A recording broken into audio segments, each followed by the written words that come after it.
आज आहे ना आम्ही शिर्डीला गेलो होतो बरं का. तिथं जाऊन आम्हाला गोविंदाची बायको भेटली म्हणजे सुनीता ताई. तर नमस्कार मित्रांनो, मी तुमचं अभय. आज सकाळी सकाळी गावात आलो होतो कारण की ना आम्हाला सगळ्यांना जायचं होतं शिर्डीला. सगळे पण आता साई मंदिरात आले होते, बस पण आले होते. तेवढ्यात आलो होतो आम्ही चहा घ्यायला. टप टप चहा घेतला, बाबांचं पहिलं दर्शन घेतलं ना. आता सगळे आम्ही निघणार होतो आता शिर्डीच्या दिशेने.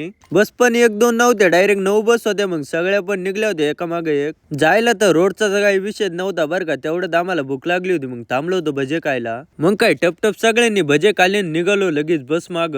पटकन दिवशी येऊन पोहोचलो शिर्डी मध्ये. आता शिर्डी मध्ये पण कुठं आलो होतो माहितीये का, साई एसके हॉटेल मध्ये. आता इथं हॉटेल मध्ये पहिलं तर भजन होणार होतं, त्याच्या आधी आलो होतो आम्ही चहा प्यायला. आता तुम्हाला माहितीये मला चहा प्यायल्याशिवाय होत नाही, त्याच्यामुळे टप टप चहा घेतला. भजन पण झालं होतं ना. आता जेवण पण इथं करायचं होतं. पहिलं तर हॉटेल मध्ये गेलो होतो हॉटेल पाहायला. हॉटेल तर आतमधून एकच नंबर आहे बरं का. मग टप टप जेवण केलं. इथून आम्ही सगळे आता पालखी घेऊन जाणार होतो मंदिराकडे. एकदम मोठी लाईन केली, सगळे निघालो मंदिराच्या दिशेने. मग काय जे सगळ्यांनी नाचायला सुरुवात केली, तर इथून तिथून मंदिरापर्यंत सगळे नाचतच होते. पालखी मंदिरापाशी आल्यावर सगळे इथं मस्तपैकी नाचले. आणि आतमध्ये आल्यावर आम्हाला दिसले सुनीता ताई, म्हणजेच गोविंदाची बायकून. ते पण नवीन वर्षाला पहिल्याच महिन्यात इथं शिर्डीला येत राहतात. मग काय त्यांच्यासोबत एकदम फोटो काढून आम्ही पण निघालो होतो आता बाहेर येऊन पहिल्यांदाच समोस्यावर ताव मारला. समोसे खाऊन चौपाटी नॅशनल कुल्फी खाल्ली. कुल्फी तर नादच कोळा लागली बरं का. तुम्हाला पण ब्लॉग आवडला असला तर ओम साईराम नक्की कमेंट करा.